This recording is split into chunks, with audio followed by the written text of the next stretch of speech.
The two best words in baseball are opening day. Season number 4 is here at the Chicago White Sox Franchise. We're starting the season at home against the Kansas City Royals. Opening day is an opportunity for all 30 fan bases to have hope and optimism. Maybe the one day on the baseball calendar where that's true. As you can tell by the packed house here in Chicago, vibes are a little different. The rebuild appears to be nearing a close, and for the first time in this series, we have expectations to really make a leap in the American League standings. We're coming off an exciting offseason. In case you missed that episode, I'll leave a card at the top right. We had 3 wheel spins on the new and improved offseason wheel, landing on the injury bug. We still have to determine that today. Not looking forward to it. The fix is in, helped us improve our draft pick. We will be picking 9th overall. And then pressure mounting. We had to trade away a top 5 prospect in the organization for an already proven big leaguer. We knew we wanted to make some needle-moving acquisitions in the offseason, given that we no longer have the Reinsdorf family in charge, and we have an opportunity to make this team better. I focused on improving the pitching staff. We added John Means, who's been great over the last 2 years with the Philadelphia Phillies. Really solid veteran. He's going to be here for a year, help mentor the young guys, and hopefully produce in the middle of our rotation. We added to the bullpen as well, signing Brock Burke, trading for Paul Sewald, and then our big move was with the Washington Nationals, trading away this second-ranked prospect in the organization, Rod White, along with second baseman Robert Passan, in exchange for outfielder Dylan Cruz and catcher Creed Willems. Cruz is obviously the big get here, the former number 2 pick on the famous 2023 championship LSU team. It was a tough decision moving off of Rod White, our second-round pick in year 2, but I felt like he was the prospect who was most expendable, even though he was ranked 2nd in the organization. And then getting Dylan Cruz, a guy who we're going to have under contract for 3 years. He's just starting arbitration. I feel like last year he became a lot more well-rounded offensively. He's been kind of a dud early in his career, but last season was his best season yet. Career highs in home runs, RBIs, and his slash line. His OPS was 150 points higher than last year, 1.6 WAR. Now, this is still risky. He played in less than 100 games last year due to an injury, and prior to last year, he hasn't been good. So it's a little bit of a gamble, but for the number 2 overall pick a few years back, I think it's worth the shot. We made some in-house changes as well. I've hinted at it for a while with Jairo Iriarte. There's still a small part of me that thinks it can work out as a starter, but we're going to move him to the bullpen. And I updated his rating a little bit. I added +5 to control, +5 to his break, +10 to velocity, and a little bit to his per-nines, making him a 71.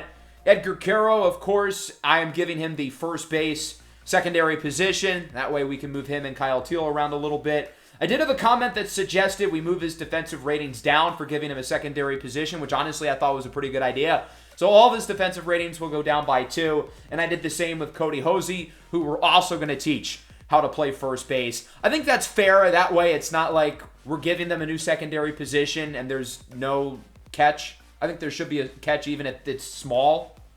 We tried to work out a long-term extension with Edgar Quero. I offered him 7 years for $67 million. Doesn't seem like he's going to say yes. So we're going to renew his contract just to make sure he's back on the roster next year. And we're going to try to continue to work out an extension with him, get something done sooner rather than later, because obviously he's a pretty important piece in what we're building here. So now as we get into spring training, we've got some housekeeping to do, starting with the international free agents. So just like last year, we're going to randomly generate 10 teams. I'm going to click the rerun button. The first 10 teams will get the players. So here we go. This is our group of 10, the top 2 rows. I love how the White Sox are last in that group. And we were last when I loaded up the website as well. That's pretty unlucky.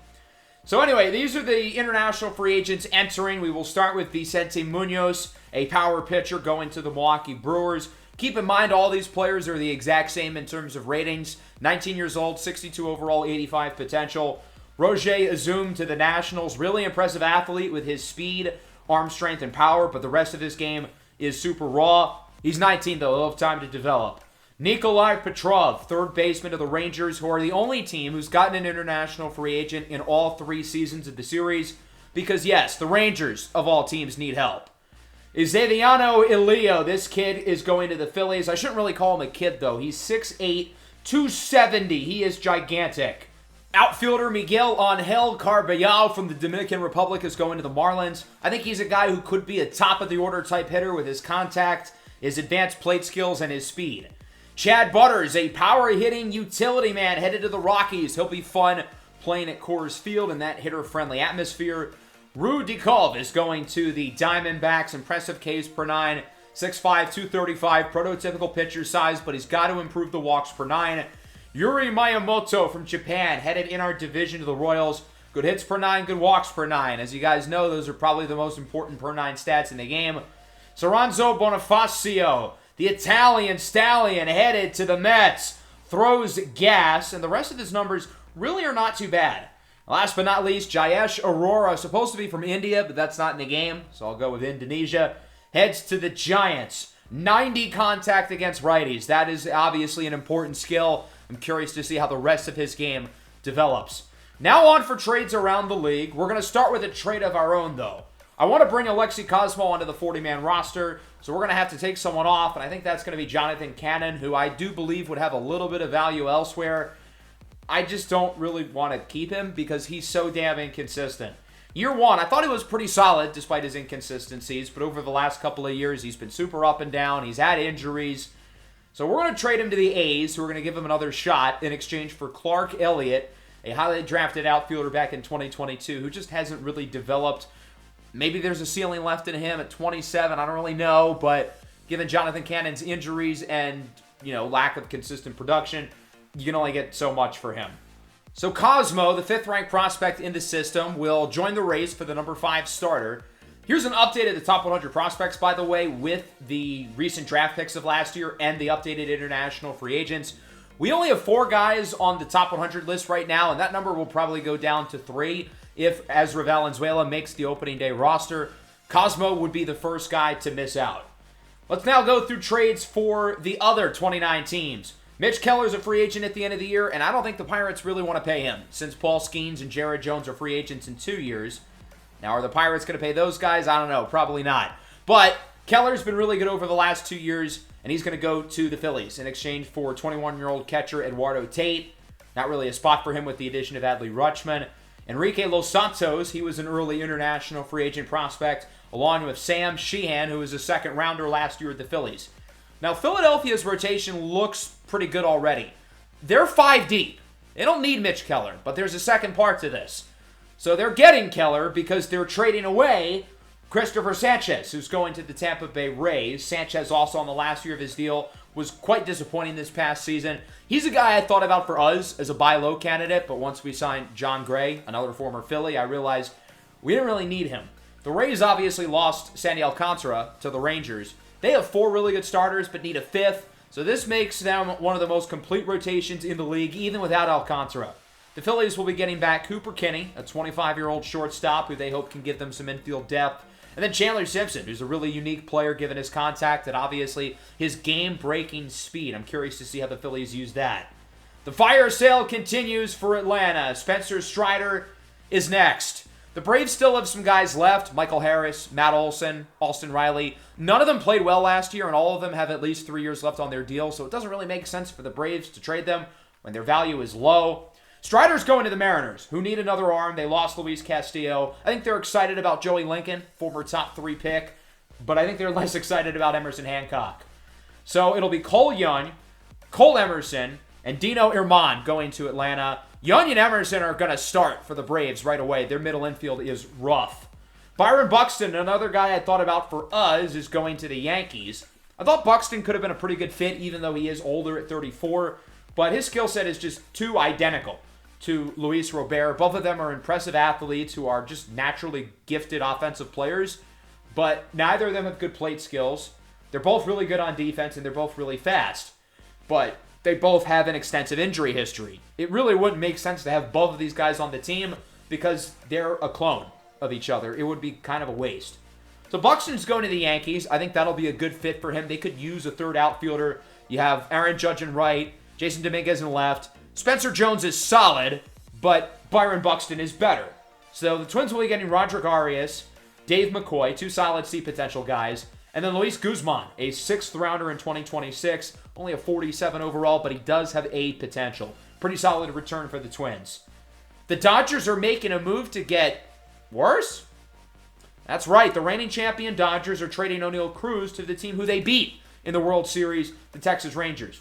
I don't think the O'Neal Cruz trade for the Dodgers last year was a failure because he was really good in the playoffs and they won the World Series. But I just don't really see a spot. Their outfield is super crowded. The other guys they have on their team are under contract for longer and not much worse. They're okay with playing Cody Bellinger and Tommy Edman, those reps in center. They're not going to extend O'Neal Cruz, so why not just trade him now? They'll get Roman Trujillo and Julian Marte, the Rangers' top 2 picks in 2025. The Rangers need another outfielder. Wyatt Langford's really good, but Jock Peterson doesn't really play defense. Evan Carter's a question mark. Robbie Girard is going to miss most of the year with an ACL injury he suffered last year. Akil Baddoo, of course, just won the playoff MVP, but him and Wyatt Langford can't get it done alone. So now you have Cruz, who can play center, with Robbie Girard missing most of the year. The Dodgers will be just fine since they have Acuna, Guerrero, Mookie Betts, Shohei Ohtani, and they'll be getting Alex Bregman back in August after his Achilles tear last year with the Red Sox. One more trade, and it is a big one, maybe the biggest of the series so far. I wasn't planning on it coming into the day, but I think the Orioles have to trade Gunnar Henderson, and I think they have to do it now. As you can see, they are currently in the red in terms of their budget. Gunnar Henderson's a free agent at the end of the year, and the maximum amount of value you can get is right now, because whoever would be trading for Gunnar would be getting at least a full season of him. After losing Adley Rutschman and not really getting much better, I don't see how this team can raise the ceiling. They snuck into the playoffs last year, and I don't see them improving. Gunnar's won the MVP 3 years in a row. His trade value, even only for 1 year, is going to be really high. A 26-year-old shortstop who plays good defense, is one of the best offensive players on the planet. It's hard not to be excited about that. The Orioles could get an absolute king's ransom for him, try to keep their team competitive now by adding big leaguers, and really setting themselves up for the future. There's only a couple teams who realistically have a trade package that would make sense for Baltimore. Ultimately, I was able to work out 2 that could work. The first of which is with the Tigers. Baltimore would be getting Riley Green, who's also on the last year of his deal, along with Jackson Jobe and Colt Keith. The other is with the Dodgers. Dear God. They'd be getting Roki Sasaki and Brandon Lau back. Ultimately, the deal I ended up going with for Gunnar Henderson is the Los Angeles Dodgers. May God help us all. Once Bregman is back, you can easily make the argument that they had the 6 best hitters in Major League Baseball. How do you pitch against that? Now, it is not going to be cheap. Roki Sasaki, who's developed into one of the better arms in the league, is going back to Baltimore. And the thought process for the Orioles is, would you rather 1 year of Gunnar Henderson, who they're probably not going to be able to extend, or 3 years of Roki Sasaki? Brandon Lau, meanwhile, will replace Gunnar Henderson in the Baltimore lineup. Lau will play second, and Jackson Holliday moves over to shortstop. And if you think about it in the perspective of Baltimore, both Sasaki and Brandon Lau have 3 years left on their deal. The same amount that Jackson Holliday does until he's a free agent. Jackson Holliday becomes Baltimore's new franchise player, and this extends their title window by 2 additional years. Yes, it sucks losing Gunnar Henderson, who's won the AL MVP 3 years in a row, but they're getting 2 players who can extend their title window, a guy in Roki Sasaki who will be contending for the AL Cy Young in all 3 seasons, and for the Dodgers, they get the guy who's been the best player in the league over the last 3 years. And the thought process for LA is, would you rather 10 years of Gunnar Henderson, who they're going to try to extend, or 10 years of Roki Sasaki, who they would also probably extend? I would choose Gunnar Henderson. So Bregman, I know it says he's played in spring training. I will edit his injury to make him out until August. Once he returns, I think Guerrero moves back to first, and then Mookie, Gunnar, and Bregman probably shift around between the other 3 infield spots. As for Baltimore, they have not updated their lineup yet, but Brandon Lau will play second. Jackson Holliday will play short. There are quite a few holes on this team, but they didn't have any money to figure it out. There's not much they can do. I think they are extending their window, though, with Jackson Holliday and Roki Sasaki as the 2 players who they're really building around. And I don't think Sasaki's going to be that big of a loss for the Dodgers because they are a pitching factory. They'll be fine. Gavin Stone becomes the new number 5 starter. Last year in 115 innings, he had an ERA below 3, and his whip was barely above 1. So I think they'll be A-okay pitching-wise. I know that trade was a little out there, but hey, if the Red Sox can trade Rafael Devers to the Giants, we can get a little crazy too. This is what we're going to do in terms of our lineup for spring training. For the first half, I'm going to really focus on guys who have a lot to prove, guys who are fighting for roster spots, or guys like Teal, Ramos, and Montgomery who can't really hit lefties. And then we're going to really focus pitching-wise on who the number 5 starter is going to be. It's a fully open competition as Thorpe, Gray, Schultz, and Smith are sort of locked into the top 4. It'll be between Alexis Cosmo, Jagger Haynes, Grant Taylor, Wilkeman Gonzalez, and Hayden Wisniewski. Maybe one of Teodo, Baroa, or Senja pitch well enough to enter their name in the ring as well. And then once we get to the second half of spring training, we're going to let the other starters get to pitch just so their arms can be loosened up and ready to rock and roll for the start of the year. I'm really excited to see how Ezra Valenzuela does, as we hope to make him the new closer sooner than later. So right at the end of spring training, Douglas Cato breaks his leg. We were able to get him to play 100 games last year, and I think that was kind of a miracle. I don't know if he's ever going to play 100 games again. So he'll be on the 60-day injured list. We will probably not see him until the end of May at the earliest. This is really unfortunate. I know his last 10 games, his numbers don't look that good, but he leads the team in OPS through the spring. As we know, Douglas Cato's medicals are not good, but I would have liked to have at least gotten a little bit out of him in the regular season before an injury. So we finished 10-16. Not great, but not horrible, I guess. As we take a look at the stats, some of our positive performers included, of course, Douglas Cato, who led the team in OPS. The only guy above 1,000 with him was Brian Ramos, who has a lot to prove, coming off a very disappointing season last year. Cody Hosey was really good. Kyle Teal played quite well. I'm happy to see Jacob Gonzalez looking good. And then in terms of the guys who were not as impressive, Dylan Cruz was kind of disappointing. Acuna struggled. And then some of our established guys like Edgar Caro, Colson Montgomery, Luis Robert really were not that solid. 1.9 WAR for Kyle Teal, tied for second. So he's really ready to go here for this new season. Caro wasn't second despite his offensive struggles. As for the pitching, not much of a competition for the 5th starter spot, as you'll see. All of our new relievers did really well, including Ezra Valenzuela, who did not allow a single run. But in terms of the 5th starter, Hayden Wisniewski allowed 1 run in 19 innings. Everybody else stunk.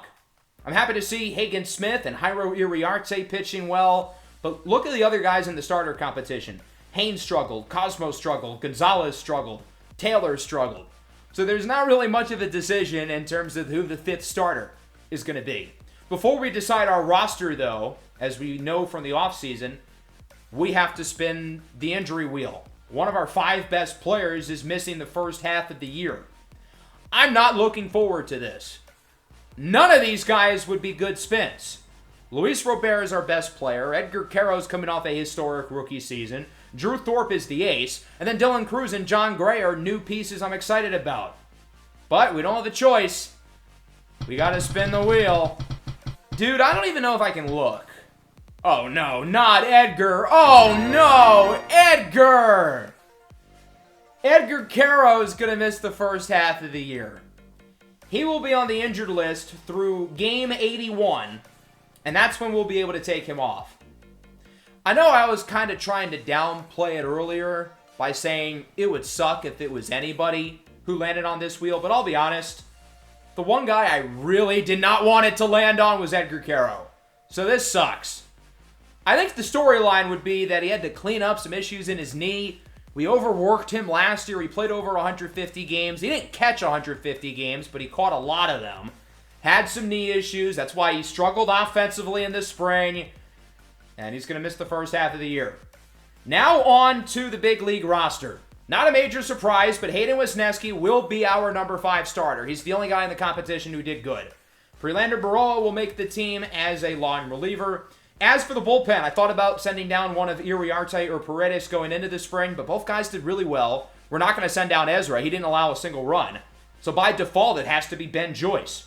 In terms of the catcher, boy, is this now a big season upcoming for Kyle Teal, who instantly becomes the most important player on the roster. He's going to really have to figure out how to hit lefties. I was super excited about a fully healthy season with Teal and Caro as the catching duo. I was even going to ask you guys to come up for nicknames for this duo, which, I mean, I guess you still can, but it's not as fun knowing that Edgar Quero is out for half the year. Romeo Sanabria has to make the roster now by default because he's the only other guy who can catch. Chase Meidroth will be sent down. I don't want to send down Daniel Schneemann, but we need 26 guys on the roster, and he's sort of the 27th for me. We're going to bring him back up as soon as possible, though. We need his devil magic to help us out. At third base, we're going to keep Ramos and Cody Hosey. Jacob Gonzalez will go down. Brooks Baldwin will go down. And then in the outfield, Julks is in. Canzone is out. Rubio is out. The plan for the outfield is that Luis Robert and obviously Dylan Cruz are going to start every day. And Braden Montgomery is going to be the number 3 with no Douglas Cato. I think Montgomery would have made the roster anyway, even if Cato did not get injured. But now, Beaumont has far more responsibility than he would have had otherwise. And like Kyle Teal, he's going to have to grow up quick over these next 2 months because we are really going to need him to produce. So now we are ready to go here for a new season. The spring did not really go how we would have hoped. Douglas Cato will be out until the end of May. Edgar Quero will be out until the end of June.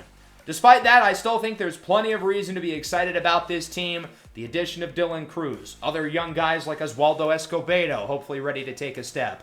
He's playing on his first opening day, as is Braden Montgomery. The pitching is a lot better with the additions of John Gray, Brock Burke, Paul Sewald, and the youngster Ezra Valenzuela. So this is what we're going to do in terms of the lineups. I really like the lineup against righties. Even without Quero and Cato, we've got 9 guys who I'm really confident about. Now, you may notice Jacob Gonzalez is here. We sent him down. But the game lied to me because it said we only had 25 players up. Schneemann is on waivers. He will pass through waivers, and we will bring him up within the next day or two. And then Gonzalez will go back down to AAA. But for right now, Gonzo's with the big league club. As for the lineup against righties, with no Cato, Cody Hosey will be our leadoff hitter. We have to keep Ramos kind of high again, even though his coddle me clause is up. The lineup against lefties is a little bleak, however, particularly the bottom.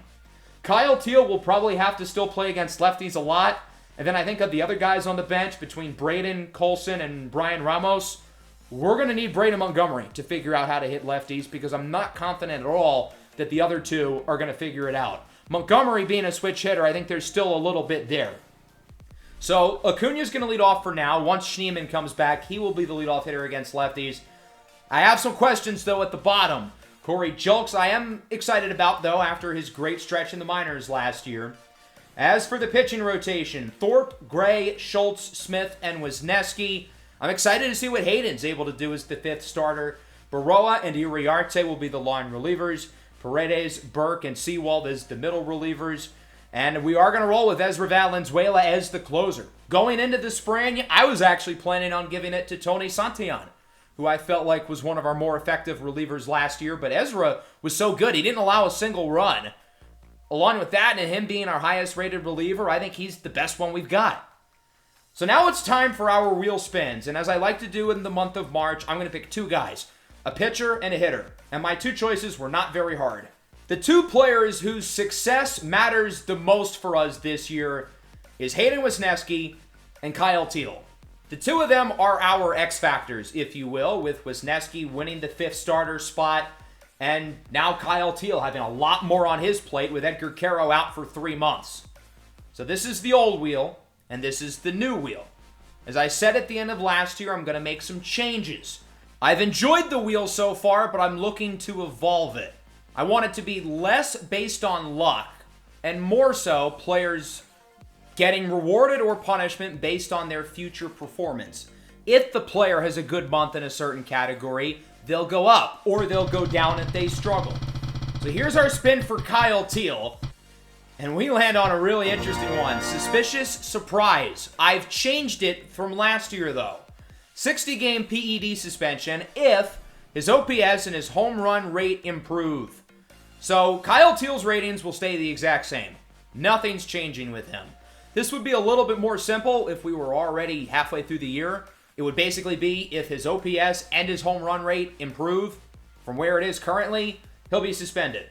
Since we haven't started the season yet, we'll go based off of last year's If Teal's OPS and home run rate are better than they were last year after the month of April, he'll get a 60-game suspension. If one or both of those stats are worse, then nothing happens. He's all good. This is not a good spin, though, because there's no positive outcome out of this. But there's a chance he's suspended, and we would have neither of our catchers for 2 months, which would be pretty bad. As for Hayden Wesneski, the number 5 starter in the rotation, just like the hitting wheel, I've made some changes here to the pitching wheel as well. So here's our spin for Hayden Wesneski. It is one of the older scenarios. Control freak. Plus 20 to walks and hits per 9. Minus 20 to home runs and Ks per 9. So this doesn't necessarily change his rating. He'll still be a 76. But I think this is going to help him. Because hits per 9 and walks per 9 are the most important per 9s in this game. Now, since his hits per 9 is already an 84, it can only go up by plus 15. I think the fair thing to do is have his home runs per 9 only go down by 15. Ks per 9, though, will go down by 20. He's not going to strike a lot of guys out, but he shouldn't allow too many players on base. As for our wheel spins across the league, it seems like you guys like those, so I think I'm going to bring them back. We're not going to do them today, though. We're going to start them in April. But I did get a suggestion that we change the order of the divisions, which I think is a good idea. For instance, we did the NL West in September last year, the final division. This year, they'll go first. They will be the division we spin for in April. So let's get this show on the road, shall we? Opening day at home against the Kansas City Royals. The White Sox, for the first time in a while, have expectations, and you can tell by a loud, sold-out crowd ready for some baseball. Now, we did have some buzzkills in spring training. No Douglas Cato until the end of May. No Edgar Caro until the end of June. And if Kyle Teal plays too well, then he will be suspended for 2 months.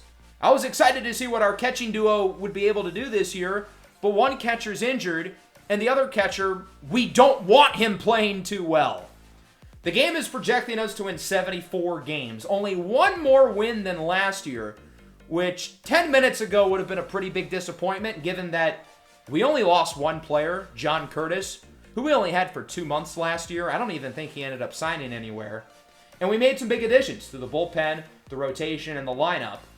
But with no Douglas Cato or Edgar Caro for a large chunk of the year, obviously that hurts our expectation a little bit. But I still believe in the guys that we're trotting out there on the field. Baseball is a team sport. I believe in the 26 guys we have on the roster. Here's a look at both lineups, and here's a look at Drew Thorpe, making his 3rd career opening day start. In Season 2 against Detroit, we lost on a walk-off. Last year against Arizona, lost on a walk-off. Luckily, 3rd time will be the charm for Drew Thorpe. We will not lose on a walk-off again because that's not physically possible. We are at home. Nico Horner leading things off. His 2nd season with the Royals had a career-high 20 home runs a season ago as he lines it into right. And the new kid on the block, Dylan Cruz, makes the first out of the season. I am fascinated to see how Cruz is able to perform for us this season. TJ Friedel. Oh, that is a good take. Very clearly in the strike zone. Should have been called strike 3. Thorpe does not get the call. 2-2. Swing and a miss. Got him on the very next pitch anyway. First punch out of the year for Thorpe, who is on the 2nd of his 5-year, $77.5 million extension. Bobby Witt Jr. missed over half the year with an injury last year, looking for a healthy, successful season. And he goes down on the cutter. 1-2-3. Thorpe retires the side in order. As we will go to the bottom of the 1st, we will take a look at the new ace for the Royals. It's Pablo Lopez, who they signed from the division rival Twins in the offseason. Lopez bounced from one really bad AL Central team to another really bad AL Central team. Both Minnesota and the Royals finishing below us last year. Cody Hosey, our new leadoff hitter for the time being, starts this season with a fly out into right. It's caught by Wilyer Abreu, one of the 3 Silver Slugger outfielders in the American League last year, along with that guy, Luis Robert, and Aaron Judge. Big season upcoming for Kyle Teal. With no Edgar Caro for the first half of the year, we need Teal to play well. But not too well, at least in March and April. Lines it into left. That will go for a base hit. Though Kyle Teal's OPS is like 2,000. His home run rate, though, is at 0. Why not stop when we're ahead? Sit him for the next month. He won't get suspended. And he keeps his batting average at 1,000. Obviously, I'm kidding. If you didn't think I was joking, look, sarcasm's not my first language either, so I understand. Good take on the 1-2 by Luis Robert. 2-2, chases the sweeper. He was able to hold back on the last pitch, but this time around he went for it. We'll bring up Brian Ramos, who looks at the high fastball. Another good take. And the count is full now for Ramos, coming off a disappointing, very disappointing 2027, but he draws a walk. We need Ramos to get on base more. The walk rate was up and down last year. Obviously, the batting average was a big issue. That'll bring up Oswaldo Escobedo, who pops this one up into foul territory. The rookie, Henry Arturo, is under it, and he will make the play. For a guy who has a really high clutch rating in Oswaldo Escobedo, he might be the least clutch player I have ever seen. Every at-bat with him in the clutch, not only is it an out, but he does not hit the ball hard at all. I don't get it. His clutch rating is like an 80. Into the second, full count for Teoscar Hernandez. He draws a walk. He was the big addition to the lineup for Kansas City, being signed from the world champion Dodgers. Willie Abreu up. Runner goes for second. He is safe. A stolen base for Teoscar Hernandez. And the Royals have a runner in scoring position with nobody out. Big opportunity for Abreu, who was their best offensive player in 2027. One of their lone bright spots. He goes down on the circle change. Good pitch there by Thorpe. His third punch out of the afternoon. New addition at third base as well. Nolan Arenado, the 1-1 over to third. Hosey with this scoop. The Royals and Mariners basically swapped third baseman in free agency with Ryan Mountcastle, Kansas City's third baseman last year, going to Seattle. I think the Royals downgraded. But that's what I said last year about their swap at second with Jonathan India and Nico Horner, and I ended up being wrong. So what am I to say that Kansas City doesn't know what they're doing? Braden Montgomery catches the fly ball from Blake Mitchell. That'll end the second. Hernandez started the inning in scoring position, but Thorpe gets out at the jam pretty stress-free, and that'll bring us to the bottom half of the frame. Full count for Colson Montgomery, draws a walk. We finally got the full, complete season of solid production from Montgomery that we were hoping for. So that'll bring up Dylan Cruz. His first at-bat as a White Sox, 3-2. Chases the 12-6. That would have been ball 4. Gotta let that one go. Cruz not pleased with himself. Great pitch, though, by Pablo Lopez. First career opening day for Braden Montgomery. He gets a piece of it, hits it well into left. Back at the track, at the wall, it is gone! 2-run shot for Braden Montgomery, and the White Sox are on the board first. They lead 2-0. I don't know what it is, but whenever I play with Braden Montgomery in a big league game, he just turns into Barry Bonds. I mean, the guy absolutely mashes. It started with the walk-off home run in Game 162 back in year 2. Remember the game last year against the Nationals in September where we reached base with him 4 times? And here we go on opening day with a home run. Big year upcoming for Montgomery, especially with the injury to Cato, and that's a pretty good start. 2 away for Hosey up the middle. Horner blocks it. No throw to first, though. An infield single for Cody Hosey, as there's a runner aboard for the catcher, Kyle Teal. Blast this one into left. Flips the bat. It is gone. Let's go. No, his home run rate. I really want to be happy about this because it is great to see Kyle Teal playing well early. We need him to play well, but not too well. Otherwise, the suspension. It might only take 4 or 5 home runs for him by the end of April for his home run rate to be less than every 20 at-bats. So I want to be excited about this, and I am, because now we're up 4-0, and Kyle Teal looks really good so far. But he cannot play too well. We cannot be without him for 2 months. Luis Robert goes down looking. That'll wrap up the second. Pair of 2-run shots. Braden Montgomery and Kyle Teal each send a pair into the seats. And the White Sox up early as they lead at 4-0. The Garrett Crochet trade returns looking good early in this one as we move into the third. Henry Arturo making his big league debut goes down on the slider. A second rounder in 2027. No minor league baseball for him right up to the show. 2 away for Horner on the ground to third. Cody Hosey makes the play. Throw to first is in time. 3 no-hit innings for Drew Thorpe, who's only allowed 1 base runner up to this point. He has picked up right where he left off from his extremely impressive season a year ago.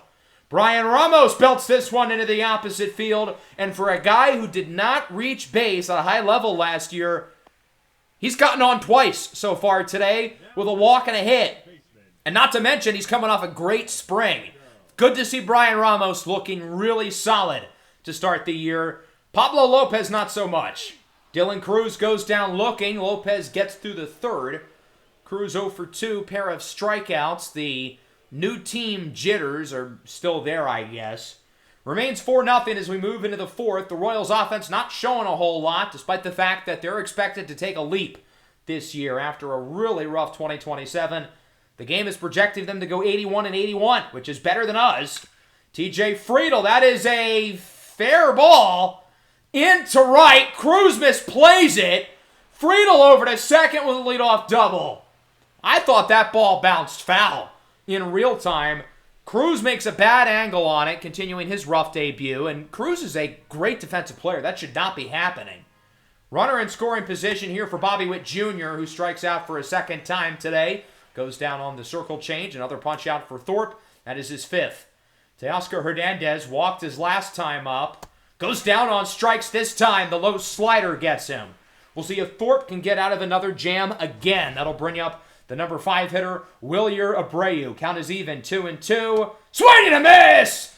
Thorpe strikes out 3. And the Royals leave another runner in scoring position. Just like the second, they got that runner at second base with nobody out. But Drew Thorpe, against Kansas City's 3 best hitters, strikes them all out. Bottom 4, Montgomery over the glove of Bobby Witt for a single. BMO is 2 for 2 so far. I told you I rake with him. And he's off to a good start here this season. That'll be it for Pablo Lopez. 3 innings, 4 earned runs allowed so far. He'll be replaced by Ben Kerbna, who looks to keep the lead at 4. Hosey with a liner to third. It's caught by Arenado. 114 off the bat. That was a laser. Hosey just got unlucky. Wrong place, wrong time. Kyle Teal 2 for 2. He sends this one into center, and it will be caught by Friedl. So the Royals get out of the inning despite the leadoff hit for Braden Montgomery. Remains 4-0. We go into the 5th. I don't want to overwork Thorpe since it's early in the year. I want to ease everybody in, especially considering he missed a third of the year last season with injuries. But he's pitching well. We're going to keep him in as long as we can. That pitch way outside for Arenado. Hopefully not a sign of things to come, and his control doesn't go all over the place as he perfectly places the sweeper inside. Blake Mitchell goes down looking, and he doesn't like it. Jack Caglione had a really rough year for the Royals last year. Goes down on the cutter. 5 scoreless for Drew Thorpe, who still has only allowed 1 hit here on opening day. That'll bring us into the bottom of the 5th now. Luis Robert leading things off. Have not gotten much out of him. 0 for 2, pair of strikeouts. Lou Bob belts this one into center. 107 for a base hit. The 2-year, $75 million contract has now kicked in for Luis Robert. He's making $37.5 million this year. That is a lot of money. Brian Ramos on the ground. You know the White Sox are back when we're grounding into double plays.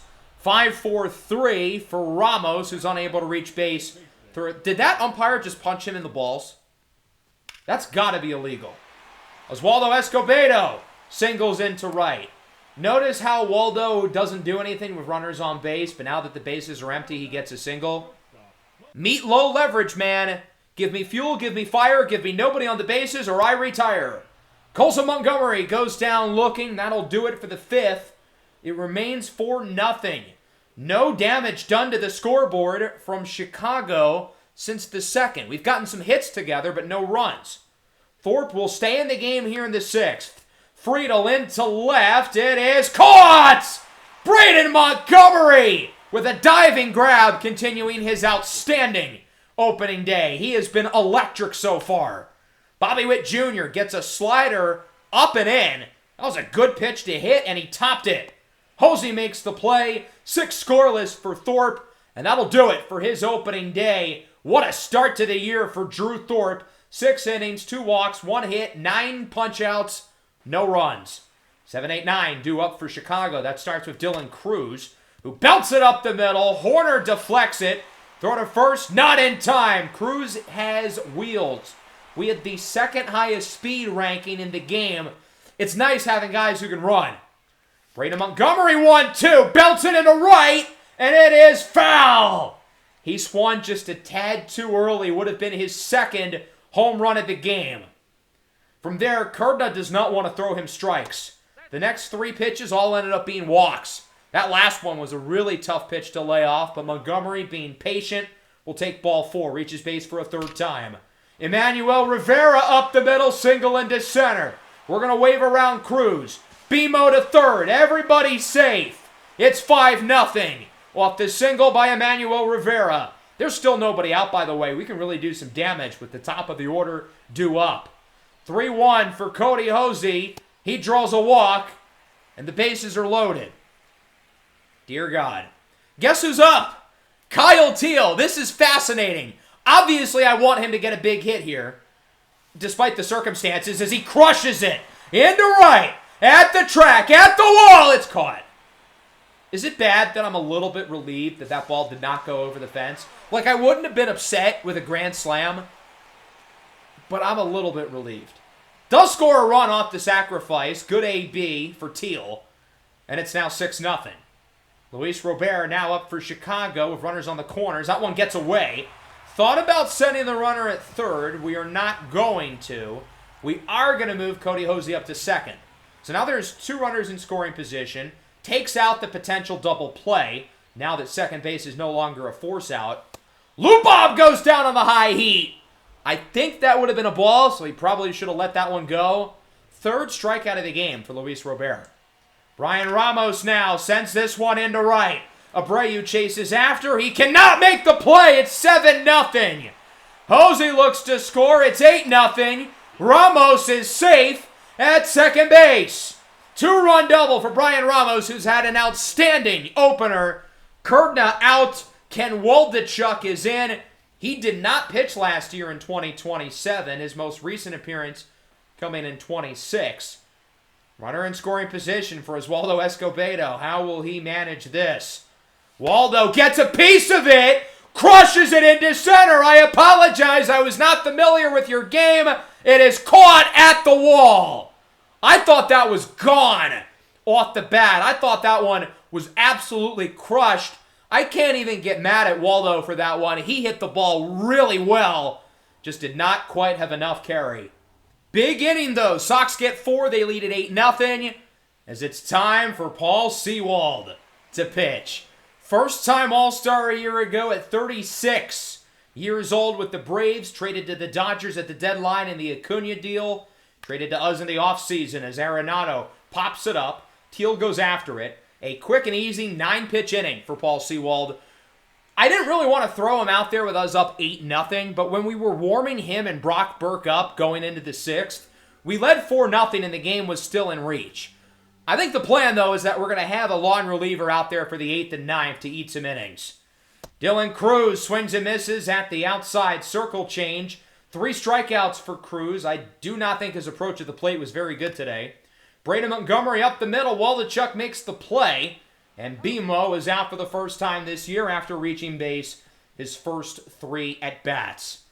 Into the 8th now, the plan is for Jairo Iriarte to pitch the rest of the way. I know the numbers were bad in 2027, but I really don't think he was that horrible. I mean, he had a great 4-month stretch in AAA to start the year, and then throughout his starts, he was good early in games and then just kind of fell apart in the 4th and 5th inning. Now as a reliever, there will be no 4th and 5th inning, so we don't have to worry about that. Arturo grounded to second. Escobedo makes the play. Quiet big league debut for Henry Arturo as he goes 0 for 3. Jack Caglione is now up. 2-2 from Iriarte. Swinging a miss on the slider. Caglione's got a chance to beat out the throw, and he does not. Did you guys know that his nickname, Jack, stands for his full name, Jeffrey Allen Caglione? So technically, his name should be Jeffrey Allen Caglione. I've seen that joke on the internet like 100 times. I'm sure you guys have seen it already, but I had to point it out. Into the ninth now, Uriarte looking to shut the door. Teoscar Hernandez, the final hope for the Royals as it's on the ground. Waldo makes the play, takes his time, throw to first, and this game is over. An 8-0 opening day win for the Chicago White Sox, our first opening day win of the series.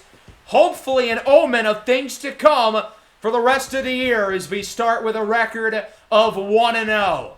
Dominant win here. Everything went well. The offense was good. The defense was pretty good. The pitching was outstanding. The Royals only had one hit in this game. Drew Thorpe was electric. 6 innings, 1 hit, 2 walks, no earned runs. Braden Montgomery had a great game with a homer, a base hit, and a walk. Kyle Teal, homer, another base hit, and a sac fly. Hopefully he continues to play well, but again, not too well. I would like to have him out there for May and June. Still good to see him perform, though. The one hit for the Royals was by TJ Friedel, and in real time, I thought it was a foul ball. As we look at the replay here, you'll very clearly see that the ball bounces to the right of the first base line. Of course, the umpire is blocking us here. Let's get a better look. But as you can see, right there, that should be a foul ball, right? And at first when I saw that, I was pretty mad because we would have gotten robbed out of a no-hitter. But the ball bounced off the ground off of Friedel's at bat, and that's why it was a fair ball. So we did not get screwed over. We just got unlucky. If not for that bounce, though, we could have ended up with a no-hitter. Pablo Lopez was rough. Ben Cardno was rough as well. 11 hits, 4 walks, multi-hit games for Teal, Ramos, and Montgomery. Brian Ramos had a really good game as well. And then obviously the pitching was great. Thorpe did his thing. Perfect inning for Seawold. And then Uriarte, only 1 walk to 4 punch-outs. He was really, really solid. So if we play like this for the next 161 games of the year, we might not even need Edgar Caro and Douglas Cato. We would be the greatest team ever. We're going to simulate through our series against the Royals and then 3 on the road in St. Louis against the Cardinals to get us through March. Daniel Schneemann is through waivers, so he is back. He'll be the leadoff man against lefties. Jacob Gonzalez will go to AAA. And I think we are going to need Kyle Teal against lefties. He's got to figure it out versus lefties at some point. So here in Game 2 against the Royals, they lead 3-2, bottom 7. Oswaldo's playing out of his mind. He has 2 hits, 2 walks, a run, an RBI, and a stolen base. He has been the entire offense. Guess who's up here with 2 away? It is Kyle Teal, who had a bases-loaded opportunity in the first game as he goes down on the fastball. How am I supposed to feel about this? I'm happy his stats didn't improve, but that was a big spot in this game where we really could have used a big hit. So I can't say I'm thrilled. We'll move into the bottom of the 10th. Dylan Cruz 2-run shot, but the Royals tie it in the 9th, and they take the lead in the 10th. Ezra Valenzuela going for the save in his big league debut, and he blew it. Braden Montgomery is going to come in off the bench, replacing Corey Julks against Miguel Lozano, who made the All-Star team last year. Up the middle, Bobby Witt scoops it. I thought that had a chance to drop. Unfortunately, it does not. That'll bring us down to our final out. I thought about going for a pinch hitter, but Acuna's reached base his last 3 times up, and that ended up being a mistake. Chases the slider. The Royals win Game 2 in 10 innings by the final score of 5-4. So there will be no 162-0 win season for Chicago, as we are now on pace to be 500, which, to be fair, still a lot better than we've been throughout the series. Ezra Valenzuela in his first big league game takes the loss after not allowing a single run in the spring. He lets up 3 hits and the tying run in the 9th. Homers for Blake Mitchell and Bobby Witt Jr. for the Royals. They had 13 hits today, a lot better than the 1 they were able to muster up in Game 1. Cole Reagan's on the mound was solid. Bullpen was pretty good other than Hernandez allowing the home run by Dylan Cruz. Good to see him on the board of the long ball. Lou Bob Escobedo, Hader, and Julks with multi-hit games. John Gray was solid. He wasn't great. He wasn't bad. Bullpen was very good, though, other than Ezra Valenzuela. And in the last game, looking to win the series, we're down 2-1, bottom 7. Bases are loaded for Kyle Teal again. The 1-2, swing and a miss on the slider. Again, I wanted him to get a big hit there. In a huge spot in this game We needed him to come up big. I get that his numbers go down as a result, but we can save those for the lower leverage at-bats. Not the at-bats that are going to define the game. That ended up being the difference. We lose 2-1, and we lose our opening series of the year. Pitching was really good in this game. Noah Schultz, despite taking the loss, had a really strong outing. It certainly was not his fault. The offense let him down. 1 run, 5 hits, not enough.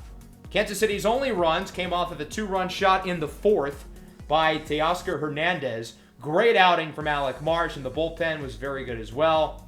Only 5 hits for us today. That is just not going to cut it with 2 walks. Multi-hit game for Luis Robert, though. Dylan Cruz at a triple. Kyle Teel at an RBI double. 6 innings, 2 earned for Schultz. He gets the loss because the offense stunk it up. We lost the first game against the Cardinals, now into the second. We are up 2-1. Hayden Wesneski had an awesome start. Ezra Valenzuela's second big league appearance. Wow, he throws sidearm. I didn't know that. On the ground, could be 2, and it is, as Ezra covers the bag at first. This is my first time pitching with him. I didn't know his pitching motion was cool. Down to Richie Palacios. Got him looking. Career save number 1 of hopefully a lot for Ezra Valenzuela as the White Sox win their second game of the year, 2-1. Pitching duel. We didn't get a lot offensively, although Cruz had another triple. RBIs for Montgomery and Brian Ramos. Emmanuel Rivera, 2 hits and a walk. Wisniewski was terrific. 7 innings, 2 hits, 1 walk. His per nines are going to be pretty damn good for hits and walks over the next month, and that certainly showed here. Only source of runs for the Cardinals was a homer by J.J. Weatherholt, the former Mountaineer. Mike Soroka, the former White Sox, had a good start, but his offense stunk it up. Looking to win the series here in the last game. Top of the 10th, tied at 2. Pair of runners on base with 2 away for Emmanuel Rivera, who is our only source of runs today. 2-run shot back in the 4th. First pitch on the ground over to third, and it looks like we will not score here in the top of the 10th. I have noticed with this team so far, in the extra inning games that we've played, there have been a couple, we cannot seem to hit the ball, which is a problem. We'll see if the Cardinals can walk it off here in the bottom half of the frame as we travel into the bottom of the 10th. Penn Murphy looking to shut the door. Palacios at third for J.J. Weatherholt, who's 2 for 3 with an RBI triple and a walk. He's played quite well in this game for the Cardinals, and now he looks to win it for St. Louis. Behind 1-2, over to second. Oswaldo Escobedo makes the play. Throw to first is in time.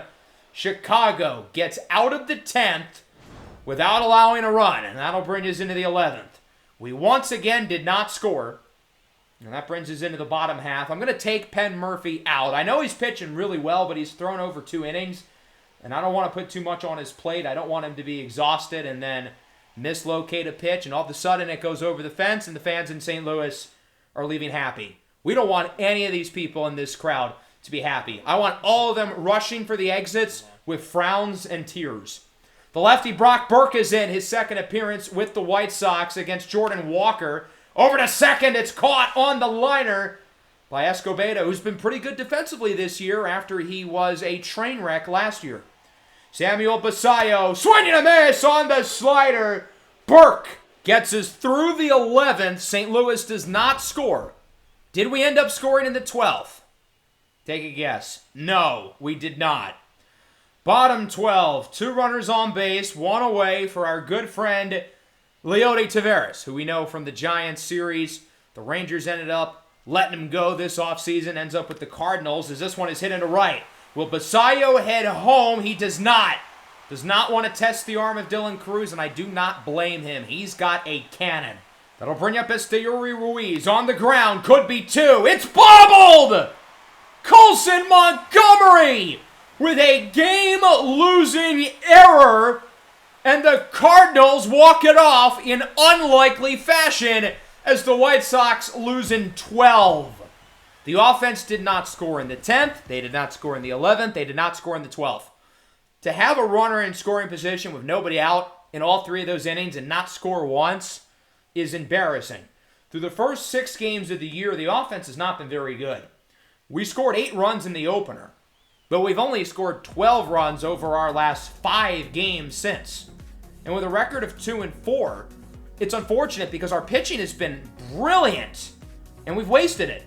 3 hits for Schneemann, 2 hits for Rivera, 2 hits for everybody else.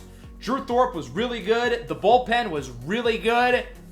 And it did not matter because the offense stunk it up. Colson Montgomery also did no favors with the error in the 12th, losing us the game. So we ended up going through every game except for one, the first matchup against St. Louis. We lost 5-3.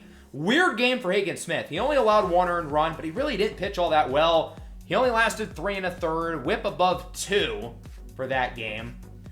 So through our first 6 games, it's kind of weird because our pitching has definitely improved. First in ERA, first in earned runs. But the offense has just been really bleh. And the guy who's been especially horrible is Colson Montgomery. Walked his first at bat of the year, is 0 for 19 since. Not to mention, he had the game-losing error in the last game. Negative .5 WAR already. That's the lowest for anyone not on the Colorado Rockies.